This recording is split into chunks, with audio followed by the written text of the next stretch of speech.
Көршінің баласы ермек күтпеген жерден мені әпкем шақырып жатыр деп үйіне бастап барды. Мен бұл ауылда тұрғалы 5-6 жыл болса да көрші үйде ермектен басқа бала бар деп ойламаған едім. Ермек мені қараңғы бөлмеге кіргізіп, өзі сыртта қарауылдап қалды. Бөлме ішінде жарық жоқ, терезелер қымталған. Онда өзін Мәлике деп таныстырған, дауысы күмістей сыңғырлаған ару отыр екен. Мәлике күн жарығына шыға алмайтынын, тек кешкісін ай сәулесімен ғана сыртқа қарай алатынын айтты. Ол менің түстеріме еніп жүрген бейне болып шықты.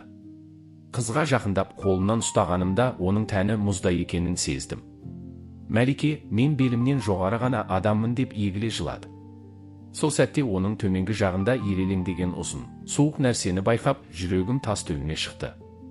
Ермектің ысқырығы естілгенде терезеден атылып шығып, үйіме қалай жеткенімді білмей қалдым.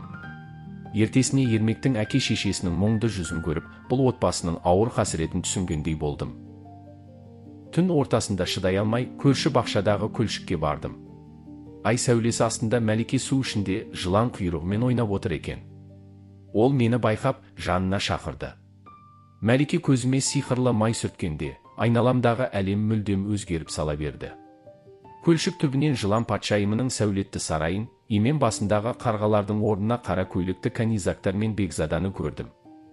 Мәлике, тек адамдар ғана бақытсыз деп күрсінді.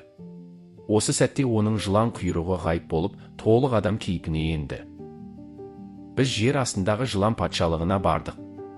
Ондағы халық өте көрікті әрі бақытты екен. Бірақ бір бөлмеден естілген азан-қазан айқайдан шошып кеттім. Мәлике олардың өлімнен емес, келесі дүниеде қайтадан адам болып жаралудан, яғни қасіретпен мұңға толы өмірден қорқатынын айтты. Таң ата есімді жисам, көлшік жағасында жатыр екенмін. Мәликенің денесі қайта мұздап, жылан құйрығы өсе бастапты. Ол бөлмесіне асықты. Мен оған әр кеш сайын бірге болуға сөз бердім. Үйіме кіріп төрде отырған мысығымды көргенде, бұл мысық ана дүниеде кім екен деген оймен ұйқыға кеттім. Адамдар көрмейтін, тек жаны бөлек жандарға ғана ашылатын тылсым әлемнің есігі мен үшін осылай ашылған еді.